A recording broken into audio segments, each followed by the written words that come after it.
Welcome back. Today, my guest is Emily Gaynor Dick-Forde.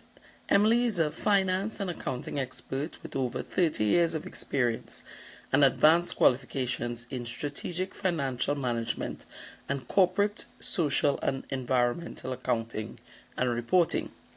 Emily has a PhD in accounting, corporate, social, and environmental reporting from the University of Dundee, Scotland. She is also a certified professional accountant with CPA Canada, having completed the Certified Management Accounting qualifications in 2000. In 2014, Emily was assessed and granted fellowship status from CPA Canada. Additionally, Emily earned an MPhil Finance from the University of Cambridge in England and a BSc Accounting first class honours degree from the University of the West Indies, Cave Hill, Barbados. She is the Deputy Principal of the University of the West Indies Global Campus, formerly the Open Campus.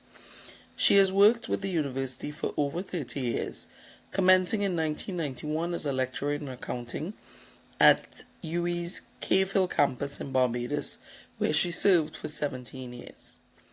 Emily has served at the Global Campus for 13 years and previously was a government senator and Minister of Planning, Housing and the Environment in the government of the Republic of Trinidad and Tobago from 2007 to 2010. Emily has a passion to advance responsible leadership and good governance in institutions, especially in the finance sector and among accounting and finance professionals, for a just and fair society.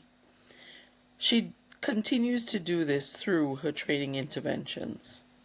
An advocate for lifelong learning, Emily earned 3 certificates from the UN System Staff College programs, with the latest being July 2023, an intense 1-week synchronous course titled Governance for Sustainable Development.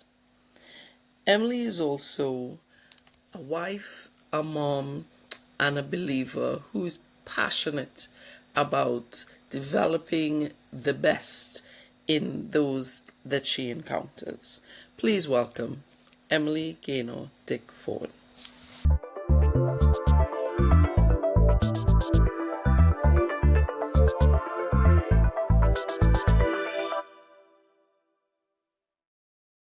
Hello and welcome to Rooted in the Caribbean, our Women in Leadership series. And today my guest is Emily Gaynor Dick-Forde. Emily, it's a really funny story how we met, and I'll ask that question as we go along today. But welcome. I'm so excited to do this interview with you today. Thank you, Dominique, for having me. And I'm sorry that it took so long to be here, but God's timing is always perfect. Perfect. Yeah, God's timing is perfect. So thank you, thank you, thank you. So today, in the UK, it's a bank holiday today, and the weather is a bit temperamental. It doesn't feel like summer is coming, but I know where you are, the weather is pretty warm. But I want to start by just asking you about your roots. And it could be anything. It could be your family, your education. Just tell us about your roots. My roots. And the interesting thing about roots is I have an orchid right here next to me. And the roots have gone down and the roots are also up, Right. showing up. And so when we talk about roots, we always think about the foundation, the base. But in fact, as we grow, as plants grow, and there's a book called The Garden Within by Dr. Anita Phillips, first class book. It says that we are gardens. We as humans, we are gardens. And so when I think about my roots and the variety and the diversity of those roots and the different kinds of roots I had that God allowed to come out of me or allowed me to come out of. This is a really interesting question. So let me start. Yeah. So I am number 6 of 10 children. Okay. To a mother who was a single mother, and many of us had very different fathers.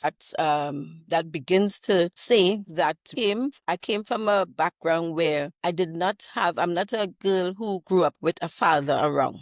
Mm. And that's a very important thing. I have a little book called that helps to heal that Yeah. absence. But I had a mother who was like a lion in that she was all about raising us as a unified family. And I can tell you to this day, that's how it is. I've never seen my siblings as half anything. They are my siblings. We love each other deeply. We always have and always will. So I'm from so that root, that foundation of building a strong family, regardless of what is lacking, that's one of the most important parts. And for a single mother with so many children, she had to have a lot of help. So one of the important roots that I want to share is both the family help that she had, but most importantly was the government help. My mother would always speak about Dr. Eric Williams and the policies. Because my mother, I was born 1962, and it would have been the time when the PNM and the Dr. Eric Williams was coming up. And I remember growing up and hearing, thank God for Eric Williams. Thank God for Eric Williams. Because here we were as children of a single parent. She had to educate us. Right. And she knew how important education was because as a young girl growing up in Tobago, because she was born and raised in Tobago, but she then came to Trinidad, her school gave her a half scholarship and asked her dad, who was a math brain, a brilliant teacher, and eventually a principal of a school, asked him to please pay the other half. And he said, no, I'm not educating any girl children. But my mother knew, but she knew how important education was. And when Dr. Eric Williams came, free secondary education and all that, her focus was to get us to focus on our education. We reaped the sweets and the rewards of that. But I grew up hearing my mother saying, thank God for Eric Williams. So I thought he was family actually. That's the root. So for me, that important root about the role of leaders to influence the trajectory in which families go, whether up or down, and the importance, and not just the leaders and the political leader and the institutional leaders, but my mother as a leader. My mother as a leader established the path that she wanted for us. Now it was it was up to us to decide if we would obey or not because God created us with free will. And I would say that that is where I learned about being obedient. And I was a very obedient child. I mean, like super. If my siblings see this, I don't know what they would say, but I was very obedient in the sense of listening to what my mother said about studying my schoolwork. Let's say that. Yeah. Yeah, because with the housework part is not the same, but certainly with schoolwork, I listened to her. And so that's my route in terms of the early days. Yeah. And all the way through school, I've always had I would say it's a blessing that God has given me, where I had teachers who were always interested. I mean, their interest in me used to be a little bit embarrassing because other students would tease me after. No, and they would tease me after. Okay. Teachers would always be very from primary school, secondary school. I went to Eastern Girls Government School in Port of Spain because we lived in Port of Spain. And then I went to Southeast Port of Spain Secondary, which a lot of people were shocked when I passed for Southeast. But my stepfather, he wasn't living with us, but he was around. My mother was really upset, and my stepfather said, she is a very wise child. She will succeed no matter where she goes. And that was and it was important for me to have heard him say that because everybody was around me. I mean, I was about 10 and a half. I wasn't even 11 when Was this happened. distraught. And you was Yeah. hearing all the noise. I wasn't distraught because I was neither here nor there. I was Everyone kind of, around you was. yeah, I was kind of I used to live in my head and in books. So I spent all my time reading and stuff. So it was neither here nor there with me that I passed for Southeast. But for other people, it was like, how she could pass for Southeast? She was always first or second, you know. But when my stepfather said that, that set me, I would say, for life in the sense that no matter what I bring to the table is what makes the difference for me. It doesn't matter where I go. And I will tell you that's exactly what happened. You know, I went to Southeast. I had some of the best teachers. My math teacher was made for me. And I remember, yes, no, certainly my math teacher, I would always remember the confidence that I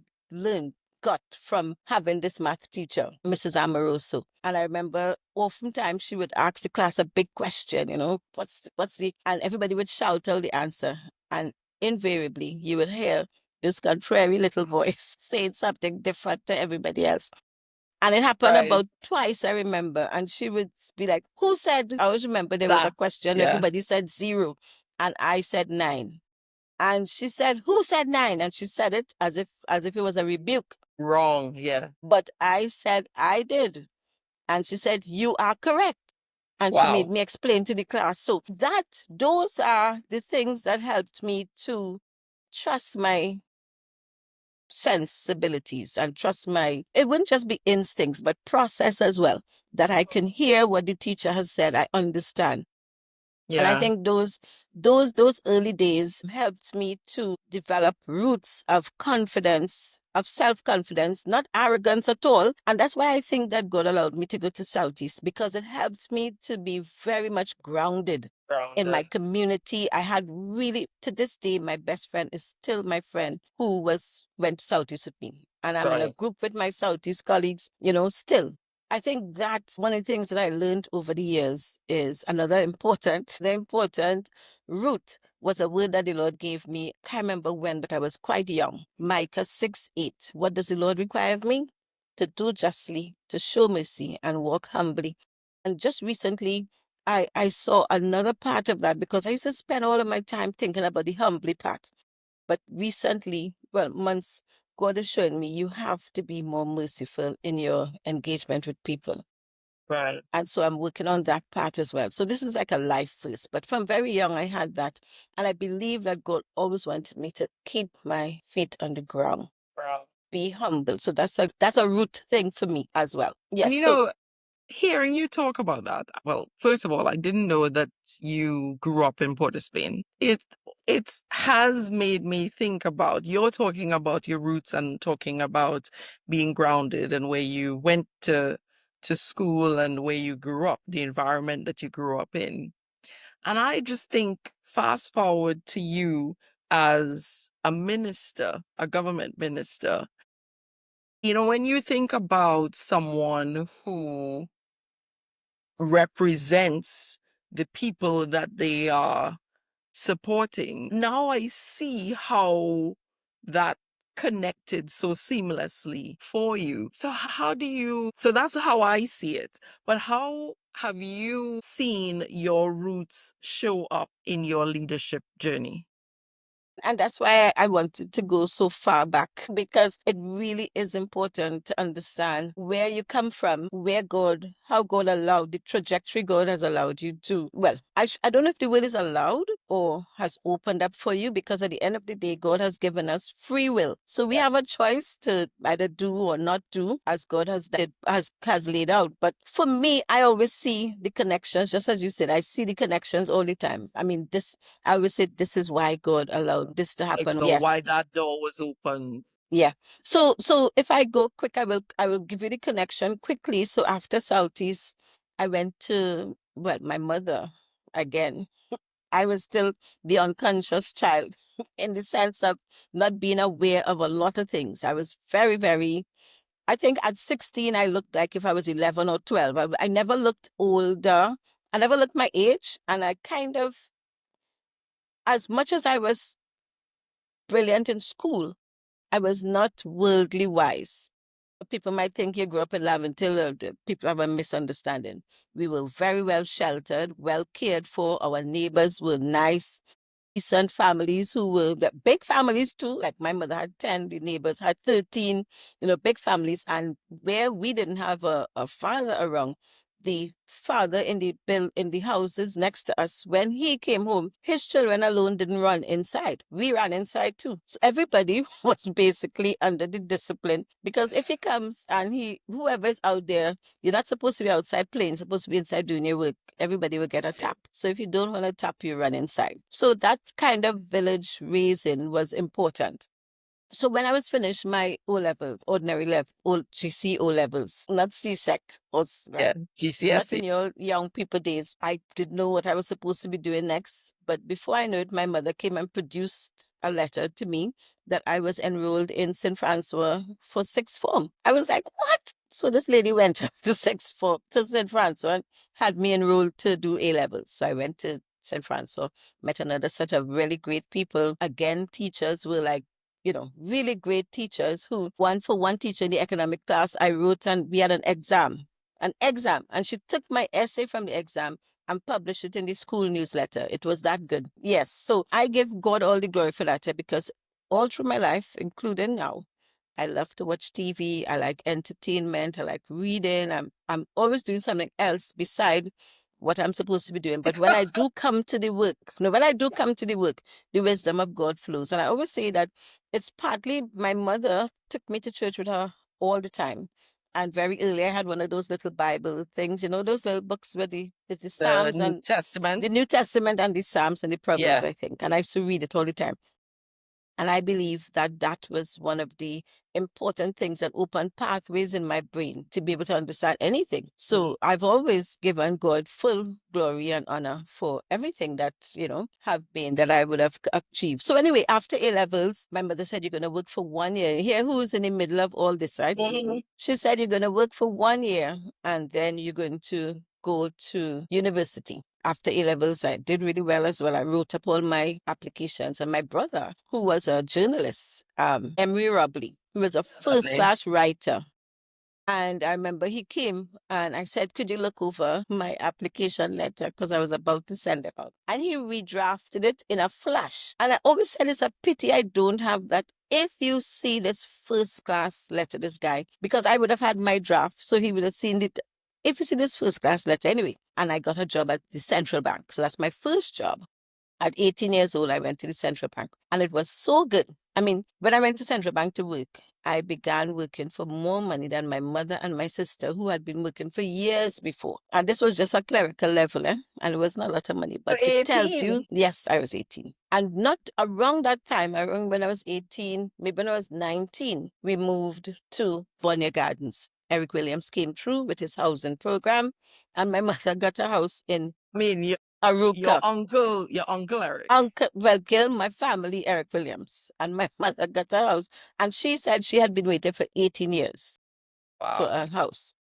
And so we got a house in Bonnegan. So I understand the importance of government doing what they Yeah. need to do to help the most vulnerable. So I went to Central Bank and I was having a good time going and traveling with my friends. And every year my mother would be, girl, you need to apply to UE. So eventually, after 3 years, I went to UE. And that's because my mother kept, otherwise I would have stayed, eh? And in my mind, I was like, there's a good job here. And everybody kept saying so too. So when I signed, when I was leaving, I remember one lady, a senior person, said to me, why are you leaving this secure job? You could help your mother so much more if you. And I smiled to myself because I'm like, it's the same mother who is chasing me out of this Interesting. job Yes. to go and study.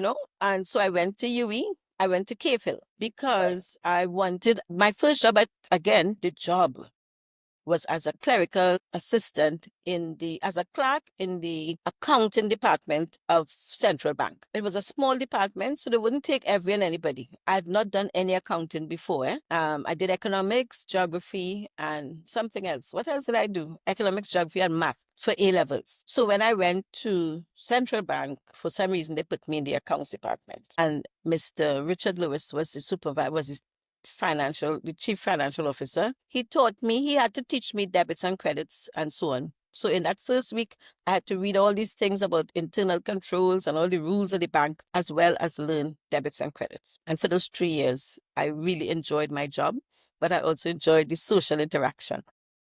So when I had to decide to go to UE, and I always say, parents, let your children work a little bit so they can get a sense of what they want to go to university to do. Yeah. I wanted to So do you knew accounting. accounts. I wanted to do accounting. And in signing up to do accounting, there was no accounting anywhere else but, well, it was Jamaica or Barbados. So I chose Barbados and I went to Barbados. And you know what else happened in Barbados, right? I found my husband and that's where my Well, 3 yeah. children were born. So I just squeezing that in there quickly. So by making that choice, God opened two. There were two doors. You could have done Jamaica or Barbados. You chose Barbados, and your family Yep, followed. Wow. yep, yep. And so so I went to Barbados, did my accounts. And for me, having worked in an accounts department, having worked at all, everything they taught me, it was like a movie playing in my head. I can see everything just came together. The theory, the practice for organizational behavior, for example. It was so easy to link it with the experience I had watching, and I didn't even realize that I actually was taking notes in my head about people's behaviors, the different kinds of leadership style I was seeing, and the theory made sense. Me having worked I graduated with first class honors, the only person in accounting. God again. And in those days, first class honors was a very rare thing. And so the whole campus, only 4 people Celebrating. graduated with first Wow. class honors. Yeah, only 4 across the entire campus. I mean, all the faculties and everything. And my mother sat in the audience crying as always. She always used to be crying at everything. But I know that those tears were, Lord, you are just so awesome. So once I was finished with that, again, lecturers who were always interested in me, God always gave me favor. I always see it like Daniel. And when I was finished, one of my accounting lecturers, Dr. Chatterton, not too long after I came home, she sent me an application, an advertisement. Cambridge Commonwealth Scholarship is out. Emily, you must apply for this. You will get through. I applied and I did get through. And I went to the University of Kings from Laventille to Cambridge. I should write a book, but it has Yeah. to rhyme. I don't know. But anyway, so I went to Cambridge University, but at that point, in my mind, I said, there is no way I am doing any more accounting. I've had enough because a lot of other persons who did, yes, this is where this is quirks and things come in to help direct you even better into the way that God wants you to go. So the typical accounting student, especially with first class honors, you would be in PwC or Ernst and Young, now Right. learning to be, being an trainee accountant, Yeah. and then going into being an auditor and all that. I knew when I was finished my first degree in accounting, I did not want to see any more accounting ever again. Okay. I told myself so. Some perspective, right? So, but I said so, but people were laughing at me, and people always laugh at you when they don't understand. I mean, I didn't understand what I was saying either, to be honest. All I knew is that I didn't like the feeling. Yeah. I wasn't getting what I wanted. And strange enough, one of the most interesting courses that I did in my whole degree was sociology. I was like, Okay. oh my God, this really resonates. And actually, I was an unusual accounting student to have gotten a 1 or an A in sociology, which is normally not known. Yeah. Yeah. But I say all that because it makes sense later on, a little later on. So when I was finished my first degree, I went to work in a bank again, but a commercial bank, and in the accounts department again, because I have a first degree with You are first the class honors. yeah. And I can do the work, but I didn't like the hours because everybody goes home and the accounting staff still Left there till behind. midnight.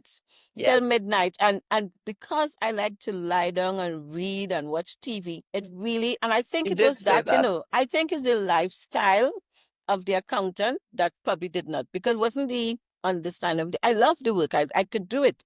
But I was like, this means that I have to be somebody who has to set aside. I have to give up my evenings and my sleep. And so I hope this doesn't discourage anybody, but No, but I I hope mean, I, I I hope I listened to you saying it, and I remember when I did an interview probably 2 years ago. I said the one thing I knew is I didn't want to be a teacher, and with a first degree in history and in English oh, that's a in natural. Trinidad, that's Yeah. where that's the direction of travel. I Yes. understand exactly what you're saying. You know what you don't want to do, not That's right. necessarily exactly what you want to do. So, That's it. That's it. And it's a deep thing, and it really is about respecting yourself and being true to yourself. In fact, I heard a pastor say so recently. If you can't be true to yourself, you can't be true to anybody else. And yeah. so while my mother was big in giving certain moves, we did not have a relationship where she would say, Gil, you have to be an accountant. No, it was not that kind of thing. Her thing was, I want you to realize your full potential. Yeah. And for her, the full potential was getting a first degree. I don't even think she Right. thought about the master's part. Anything beyond. Yeah. But certainly when it came to deciding what next, it was up to me. Then I got this advertisement and I applied. So I did well working in the bank and doing all the accounting things and all that. But I applied for this master's and it was fabulous, a master's in finance. The fabulous Right. thing about this was the deep learning. I mean, I was exposed to some real brilliant minds at Cambridge, and both in terms of students and faculty. And I spent a lot of my time in that famous library, a lot, because I was a short walking distance. My hall was a short walking distance from the library. And I would go in that library and read everything but my assignment work. I would wait to the last minute to do my assignments, but I would read deeply and widely. I mean, that library was just fabulous. So it was like my dream come true. I was 26 years old. At 26, being in a library like that, I read novels, I read history books, I read philosophy, all sorts of things. You name it, I read. I would either sit and read or bring it out. And I want to just make a little plug here for reading. There was someone I knew who was there doing a PhD at the same time, and the person was afraid of the library. Never went into the library. Intimidated by it? Yeah, did not go to that library, just used the library in his faculty. There's something about reading wide and deep that gives you the success in anything. In fact, it opens your mind to even more possibilities. So anyway, I did my master's in finance. I was back in Trinidad again, just briefly though, because not long after that I got married and went to Barbados. But I went back to Central Bank. They took me back as a operations officer. I also worked briefly in the company called Fortran. So it was a more practical use of finance, more financial management. But I knew, don't laugh, I knew after I was finished that master's in finance that I did not want to work in finance in a stock market kind of thing. Okay. But I graduated in 1989 from Cambridge. And when I was finished doing all those options and futures and all of that, and reading all the different books and passing everything, I said to myself, the stock market is like gambling. It has nothing to do with some kind of rational thinking. And this whole idea, I started to question what economic theory and finance theory and thing was saying and how it was actually playing out in reality.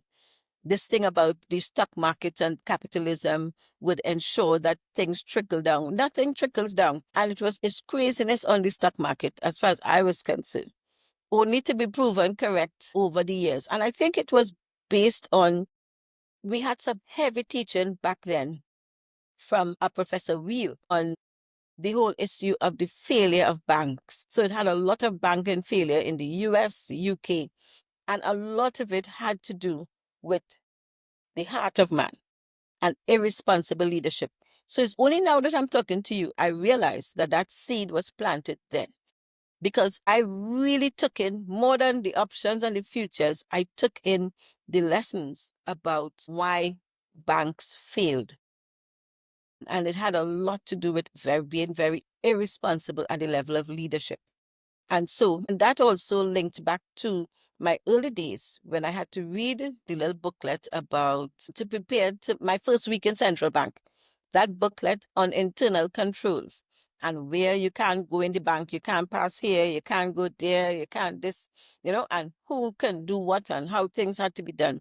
All those things formed the mentality, the mindset, the sensibility I have as a leader. Those were the roots, those roots in, I would say, accounting and finance and governance that were both inside the classroom and outside the classroom. And the work experience must never be underestimated. Yeah. You must work to understand things and to really get. And I believe that, the sensibility God has given me was all those things came together for me to then do my PhD. Well, it's a long story, but when I went to Barbados and I went to work in the bank again, after 1 week, I told my husband, my new husband, sir, I cannot stay in this job. I will go brain dead. The work is very different to working in the bank in Trinidad. It was like very formulaic. And anyway, long and short of the story, after 1 month, I left the bank because an opening came up for a temporary lecturer in accounting at UWI Cave Hill. And of course, they remember me, one of their star students. So it wasn't a straight line, but it was straight enough for me that I was no longer in the banking sector because And you banking in was there. academia. And as much as I was extremely shy, and my husband said to me, there's nothing in accounting that you do not know. So this is perhaps and indeed it turned out to be the place where I really flourished and learned. So being an accounting academic early years, you need to go and do your PhD eventually. So I would tell everybody who would listen that I'm not doing a PhD in accounting just to continue this foolishness that they do in the stock market. I'm not going to do a PhD in finance that would not have any meaning. I wanted something meaningful. And by then, my relationship with God was deeper, more meaning, no, even more. One of my colleagues, because as I said, I like to stay home.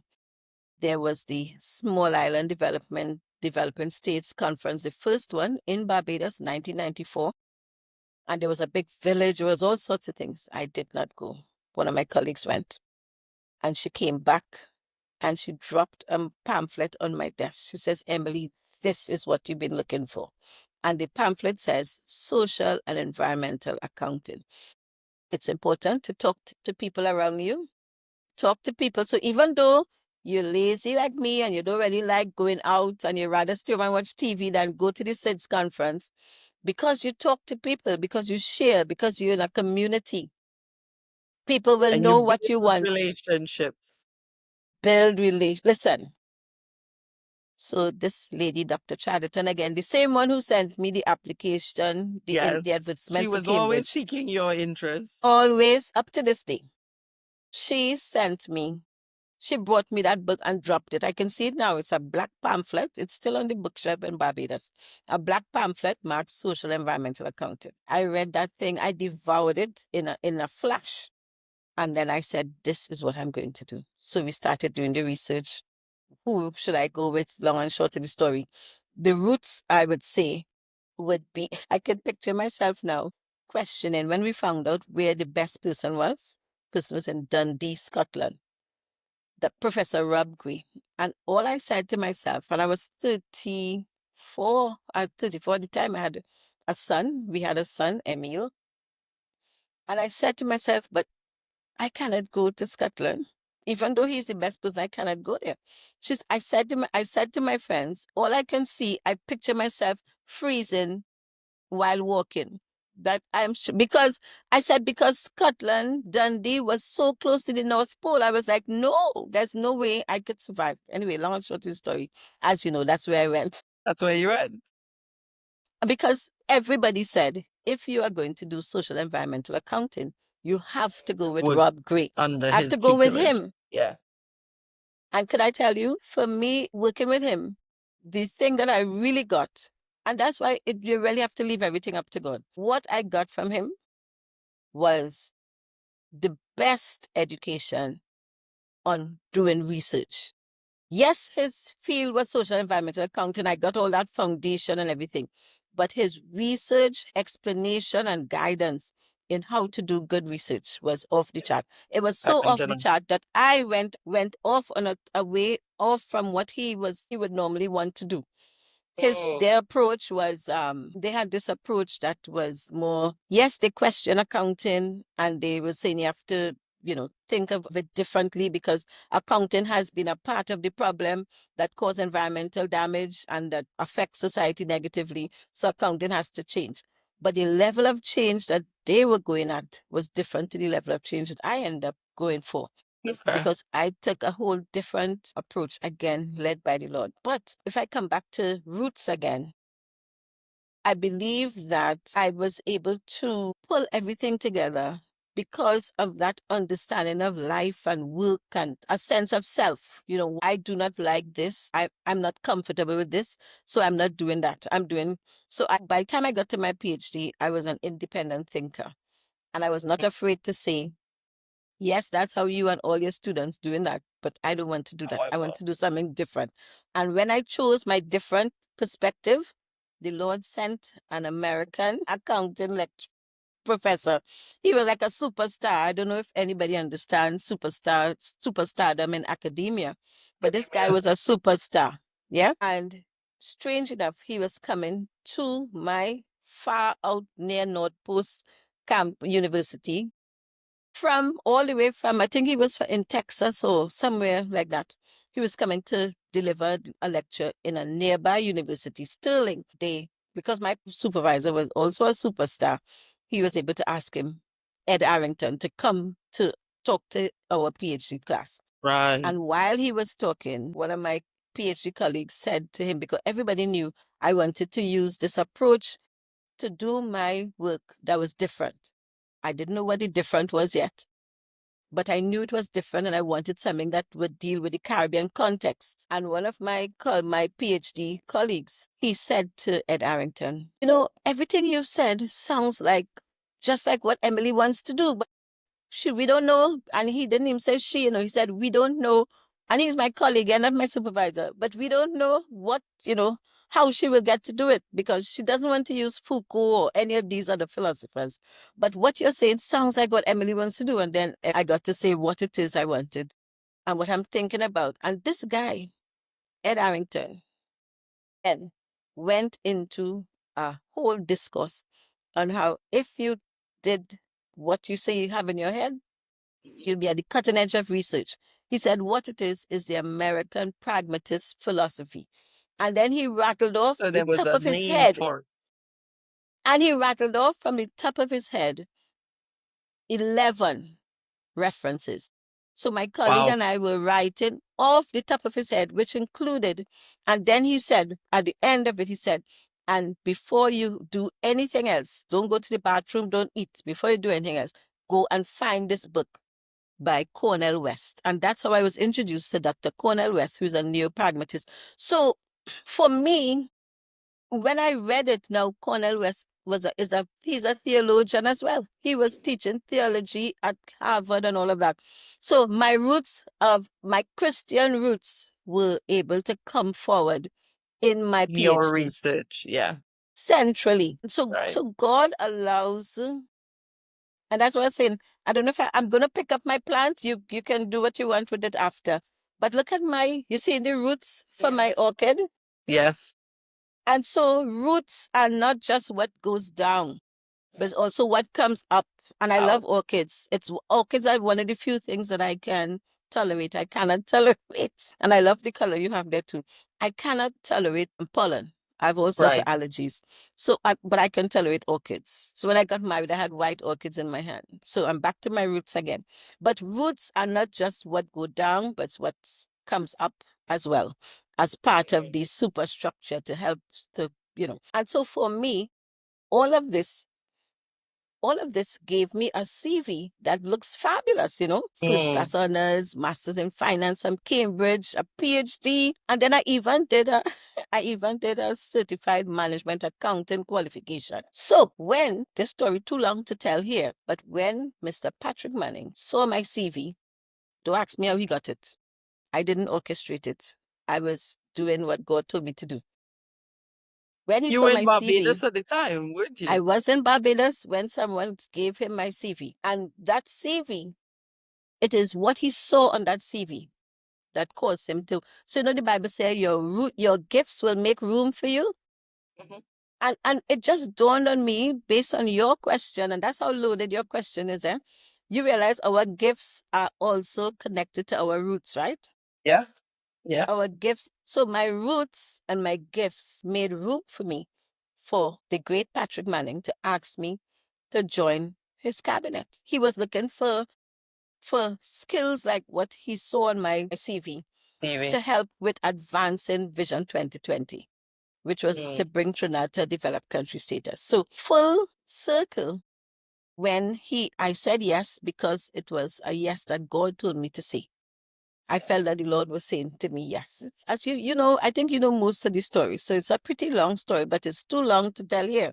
But bottom line is, years before Mr. Manning got my CV, God directed me in my church I was going to in Barbados. My apostle, Eliseus Joseph, he would be saying, pray for nations. We have to focus. So that's where I developed my intercessory roots. And I was praying for Trinidad and Tobago. And I felt the Lord say, pray for Patrick Manning. So next thing I know, without me having done anything, The my door was CV was open. in front of him. And When your name is called in rooms that in you haven't rooms, yet entered. that's what it is. And it's all God. Yeah. And the bottom line is, go ahead, you go on. I was just going to ask about everything you shared in terms of all of those spaces that you operated in. Were there a number of women? I mean, there was your real advocate. That woman was a real advocate for you, both for your master's and your PhD, seeking your interests. Has there been a difference in the experience that you've had, specifically because you're a woman in leadership? Interesting, because I have a lot of brothers. Before me is a brother, after me is a brother. I was close to my brother who died. Yeah. But in terms of women, Dr. Charlton has always been a helpful person. But I have found that God would utilize males or females to assist. And what I have found for me, I want to look at it from me now. What have I done? Yeah. I look out for everybody, but I Right. also look out. I have a little extra eye for the females, but Mm. only if I find that they are not being fairly treated. But Right. but one of the things I found with Mr. Manning in particular, though, was that he was always conscious about ensuring that his cabinet or any board we put together or anything that we're doing, that there was balance, both gender and Hmm. ethnicity. That was a Okay. big thing. And I've always kept that in my mind. We must not feel that my roots are a particular thing and therefore that's why we need different roots. We need roots that come up from the top. Because I'm not just a woman, I'm not Yeah. just a Christian, I'm not just of African descent. I'm in a yes, everything together, and I'm living in a country where I've always had really close friends from all walks of life. And so, and especially when I went to Scotland, my colleague who went and opened the door with the superstar Ed Arrington was a Scottish guy with red hair. So we're not talking about, you're only gravitating to people who were African like you, which I did have a lot of them who were my friends. But it certainly was about seeing yourself as a human being with a role and a responsibility. For women in leadership, I would say being grounded in who you are, understanding yourself, and also being kind to everybody is Mm. important. I think that whole thing about kindness is understated. I've always found that when you're committed to being kind to people, it allows you to help everybody. And you wouldn't have all this thing about some women feeling left out or whatever. Mind you, I was asked to be the postgrad rep by the outgoing postgrad rep when I was in the PhD program. Our PhD program had like 17 people. It was one of the biggest PhD programs you could find anywhere. We were all doing accounting, different kinds of accounting and finance. And when the postgrad rep, who was British, when he was leaving, he said, "Emily, I want you to be the postgrad rep." Now that caused a bit of a noise because quite a number of our colleagues, a good number, maybe as much as Interesting. 9, no, were Muslim men, Okay. but they went Accepted? along. Yeah, they Wow. accepted. And I was able to represent them when I called meetings first year, but yeah, yeah.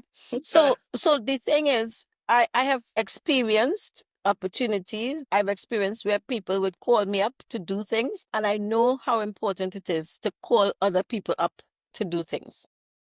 And as I said, it's all about being kind and recognizing talent. People always recognize. That's why all through school, I think that's why the teachers liked me, because I don't think it was that I was ever so well behaved or anything, but they liked me because they saw talent. And so I've always had an eye out for people as well.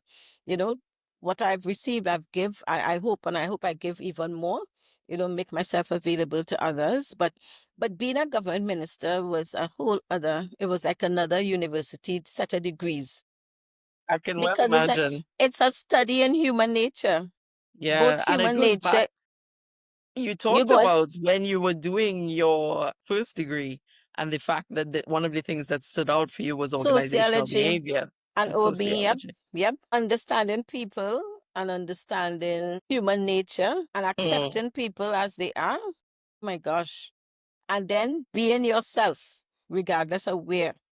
I think being that whole thing about self-awareness I mean, you're an expert at that because you and I would have had quite a lot of conversations, and you're good at doing those psychometric assessments, really helping people to understand.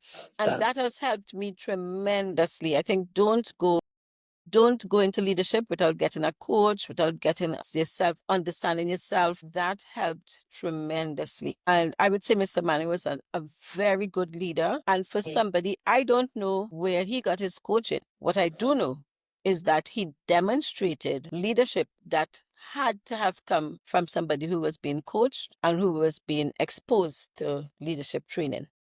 And I think he had gone so far away from the typical politician type of leadership that it caused those who were hardline politicians to kind of, I don't know what's the word, to kind of to overthrow him. Yes, because he was more focused now on advancing the country, leading in a particular way, and Yeah. that's what people want in politics. And so So here that we are. brings me to two questions. So the first is, it would be remiss of me not to ask, what was it like being a government minister? Like I don't think I've ever asked you that question. So what was it like, one? And then the other question was just around how were you able to make that transition? So if someone is thinking about getting into politics, how do I talk about transferable skills all the time in different fields, but I don't even know what transferable skills you take into politics. So yeah, what was it like for you, and what are the transferable skills? What you're gonna ask now? What you just asked me there is a sermon. I Oh have my to give you gosh. a sermon. So what was it like first? And then how did I transfer skills? So what was it like? It was a learning. Mr. Manning told me it is a lot of work, but it is very satisfying work when you get to help people. Everything, that's exactly what it was. It was a lot of work. My daughters, who were 4 and 6 at the time when I came, 4.5 and 6 when I came to Trinidad, they are now in their 20s, and they say to me, "You were never home."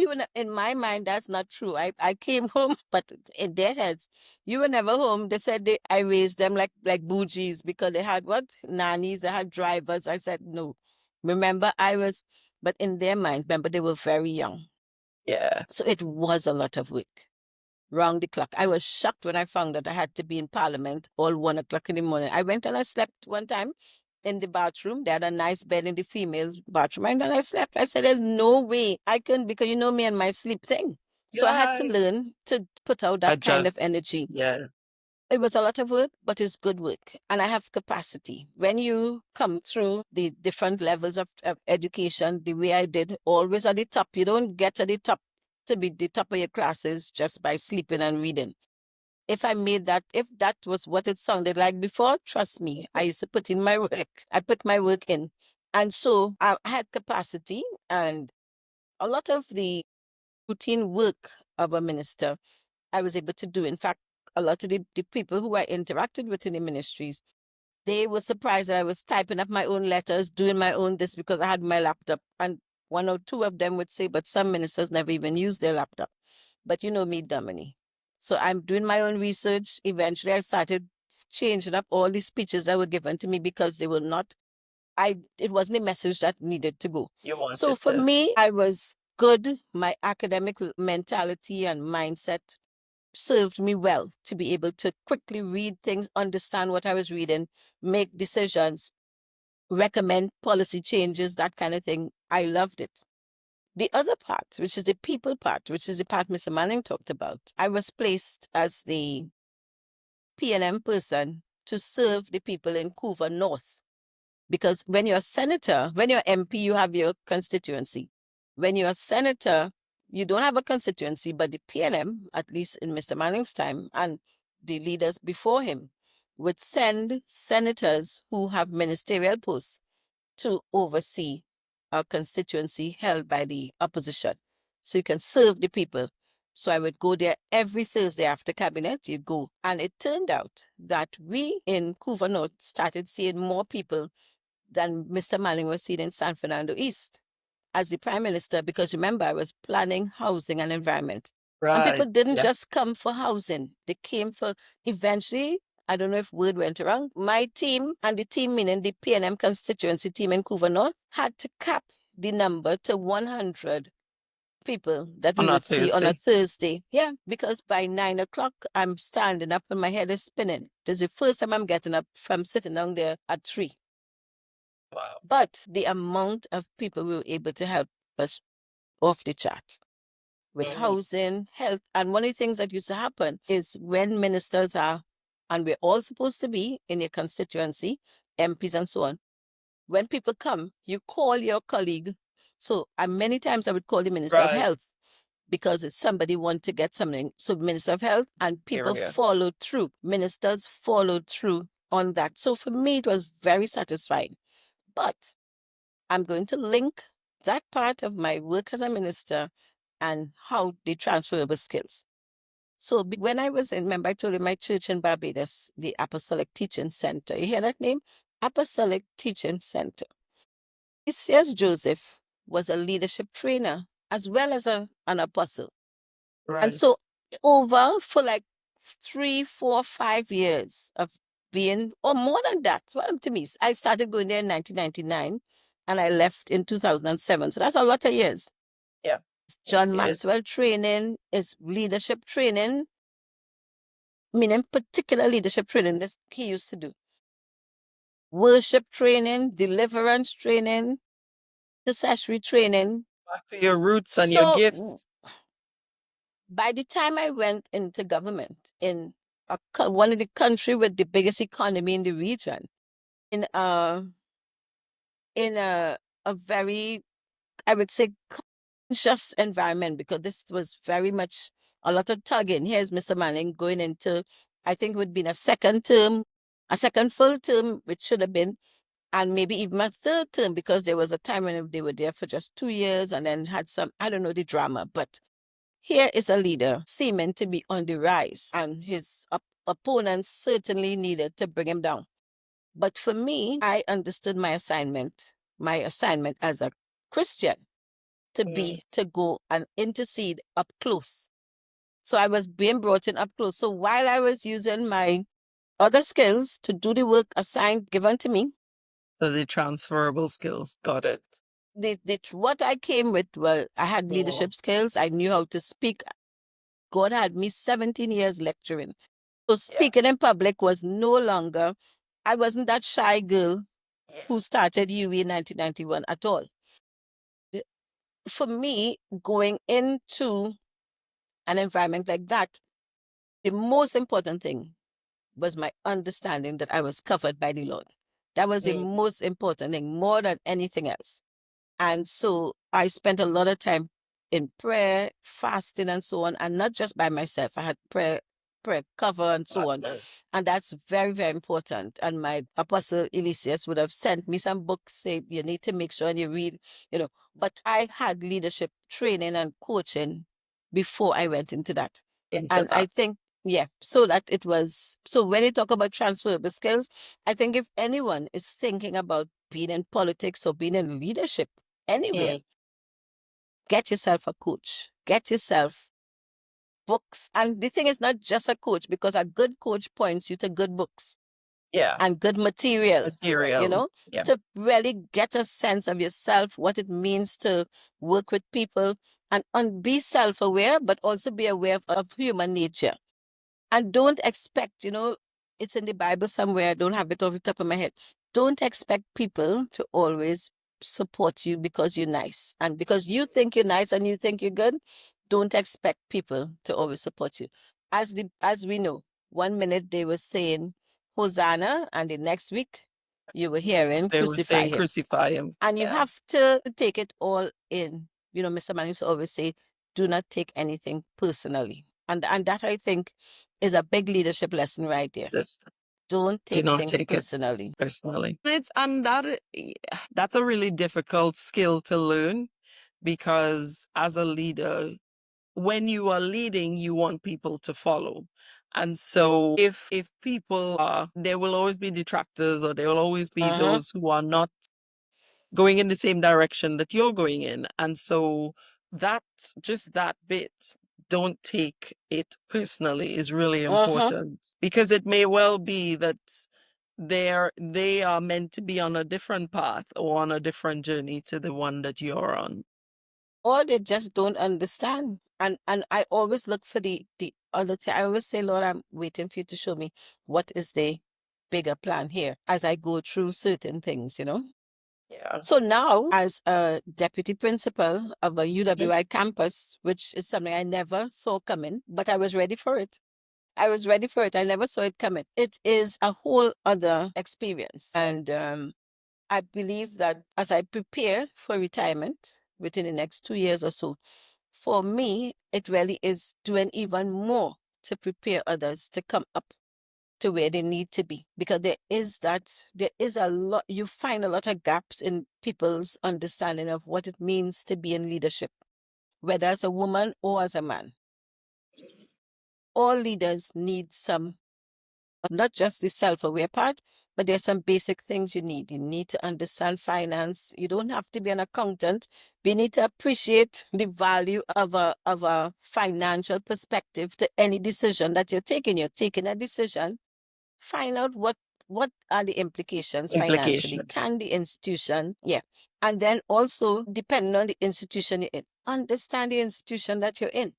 What kind of institution is it? And I know I'm preaching to the choir when I say this. Also, be prepared to stand your ground on certain things. If things are not going right, you have to stand as a in terms of, as I said, back again, responsible leader. As a responsible leader, I must say to my colleagues, listen, this is my perspective on this particular thing, and I share deeply on it. And if it is something that's affecting me personally, I probably may fight or may not. It depends on the circumstance, but I would certainly put my cards on the table. And I think having one of the things that I found is in the first world, what they call the first world, but I don't know if it's really first world, but outside of the Caribbean, people speak plainly. People do not mince words. And it's not about being mean or anything. People are more open about stuff. In the Caribbean, if you are open, people say you're being unkind or you're being mean. When in fact, all you're doing is laying the facts on the table. And a lot of times you are being asked to toe a line. That's really not the best for the institution. It's not even best for the people. And so we need more courageous, responsible leaders to rise up. And it calls for courage. It does. It certainly does. Really, so my last question for you. You have two daughters, And a Shanae and son. Johanna.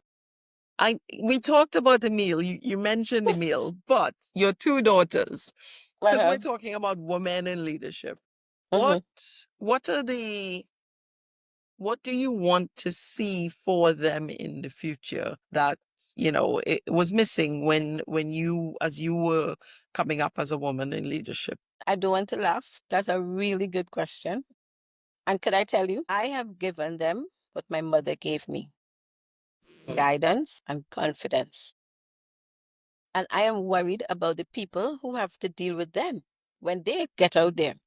Because they are me, five, I wouldn't even say two. They are very aware of them. They understand themselves. They understand way more than I do about a That they're lot of worth. things. Yes, they understand their worth. That's it. And they've grown up as girls with their father. They've been girls, and they to this day have a very strong relationship with their dad, which is very important for women. And I have had to, mind you, God filled that gap for me. However, that's it took me a while to settle certain issues. But my daughters, I mean, I provide them with, like, they've been exposed to everything that I've been, what I do. They hear my frustrations, they hear me say stuff, and they give me advice. Like, they are my little coaches now, and they're not little. I mean, as I said, they're in the 20s, but they're Yeah. very focused young women. They're very about who they are, what they like and what they don't like. I'm not saying they don't have issues, they have their own issues, but they understand the issues and they say, I need this, So one would say, I need to go and get some therapy. I need to. So I think in raising leaders, especially female leaders, it really is about that sense of confidence and sense of self. A lot of times women go into the workplace and they try to be a man. I remember seeing that in my early days in Central Bank. Or they try to be all things to all people while denying themselves, denying their own right to time away, and then not being able to speak up as a woman because, your figure is a boys' club. I've heard some women talk about this boys' club or they going drinking, and I've heard of a situation where a particular woman goes and drinks with the men as part of the thing. No, it is about that self-aware, being grounded in your values and so on is very important. And you bring that to the table and the men will respect it. I can tell you that without a doubt. The men, you Yeah. are going to get the respect. You are going to command the areas that have been given to you, and you advance things in a particular way. And as women, we have a way of seeing what needs nurturing more than others. And you bring that to the table and you don't apologize for wanting to see change in particular areas that other people may not see because you bring Yeah. in a different perspective. But Perspective. what I find helps me to have success and to be heard by the very strong males, and some are very alpha male, some are not always alpha male, but they are strong males. What I have found helps is me being relatable and having a personality that people can relate to me, meaning the seniors. So I'm not afraid of them, but I'm also not disrespectful. I can make a joke, you know. You have to be a relatable person. You don't have to go to the table this because a lot of people see me and they went two things. Don't laugh too loud, and I hope your audience don't laugh either. Two things people think about when they see me. When they see me after they have heard about me. Oh, they hear about Dr. Emily Dick-Forde and da da da da da. So one person, when they saw me, the first thing is said, I didn't realize you were so short. Okay, you did say don't laugh. Okay, I won't laugh. So I laughed. I laughed. He didn't realize I was so short. And then the other part, the other thing that I've heard, the other thing that people expect is that with all these qualifications, they were looking for some prissy person, Yeah, somebody really who stuck was, up. Yeah. yeah. That I know somebody. Untouchable. Yeah, I Yes. know I somebody. I know know someone somebody. who wanted to ask me a question and spent a whole month sitting behind me in No, church. it was a whole year. It was a year before I spoke to you. Amazing. Before But it deciding, was, yeah, but it was a lesson well learned that, yeah. you, no one's untouchable, no one's unreachable. And so it's about when a door is open, be confident enough to Is it walk that I through that. looked serious? Did I look serious or something? I think that was it. Yeah, you Yeah, always I had do. this I really tend to serious have look. but that was since I was a child. So that's nothing. Yeah. And when I met my dad, I said I grew up not knowing my father, but I met him when I was 34. I looked just like him. And he was a very serious person as well. Very Yeah. serious faced. It's not that we Yeah. are serious, but so my resting face is, tell you, my children do not take me seriously. They see me Aw. as a little plaything. No, but one of the things, so how I have dealt with that situation that you had, Yeah. there's a word in the Bible says, do not be afraid of the face of man. Since I was Mm, small, I knew that word. And that has very true. always been yeah, I'm not afraid of Yeah. people. Yeah. So It was a good lesson for me. I will tell you that. So, Emily, thank you. I cannot thank you enough for all that you shared. And I know, or I should say, I hope that, the right people will get to hear this and be just enriched by everything that you've shared about your journey as a woman in leadership, as well as, knowing yourself and being true to who you are as an individual as you progress in your career. So Thank you, thank you, thank you. Thank you, Dominique, for having me. And I want to encourage persons. Scholarships are out there for everything because what I didn't remember to say is that all of my studies, apart from my first degree, full scholarship, including my professional accounting qualification, fully paid for by somebody else. So ask God to provide, and He will.